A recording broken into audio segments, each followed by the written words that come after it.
Sem problema. Então, eu acho que a gente tem alguns desafios, né? Enquanto a gente fala de famílias, e eu converso muito com as meninas do Rema, que é o coletivo que derivou lá dos debates sobre volta às aulas durante a Covid e tal, né? É, do quanto a gente, algumas coisas a gente não tem como criminalizar. Por exemplo, tipo, não dá pra gente colocar problema como se fosse o problema do videogame. Não é o problema do videogame. O problema tá em como, em diversas comunidades, tem extremista de direita que coopta jovens e adolescentes, né? Eu acho que isso é importante. A gente não. Senão a gente entra naquele debate que tinha nos anos 90, que era qualquer coisa de virar e falar que o problema estava se jogava o joguinho X ou o joguinho Y.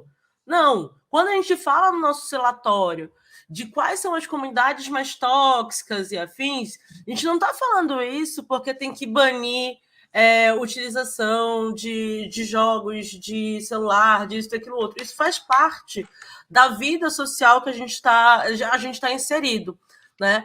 Mas tem a ver com como, do ponto de vista da política pública, a gente vai ter investimento de segurança para ter monitoramento desses lugares para a gente poder fazer levantamento de quais ameaças são reais ou não, de como é que está indo esse processo de cooptação de jovens e de adolescentes por parte da extrema-direita, né? Como que isso vai impactando.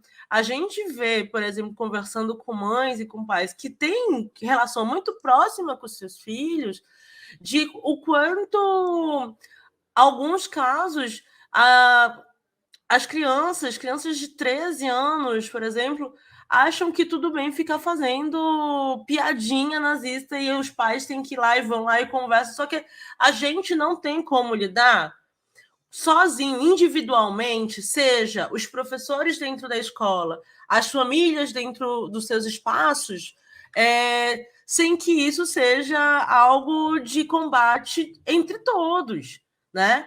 É por isso que a gente vira e apresenta que, não é uma saída individual. A gente precisa se localizar para ter, saídas dentro das institucionalidades que não passem pelo vigilantismo e pela transformação das escolas em mais ainda, porque a maioria das nossas escolas ela já tem essa coisa meio prisionesca, né? Mas que não se tornem ainda mais sinônimos de prisões, com as medidas que a gente estava falando aqui, de botando pânico, detector de metais, PM 24 horas dentro das escolas. Nada disso resolveu e nada disso resolve o problema, né? A gente precisa ter um investimento efetivo que traga a comunidade escolar de volta para dentro dos espaços escolares. A gente tem em algumas escolas públicas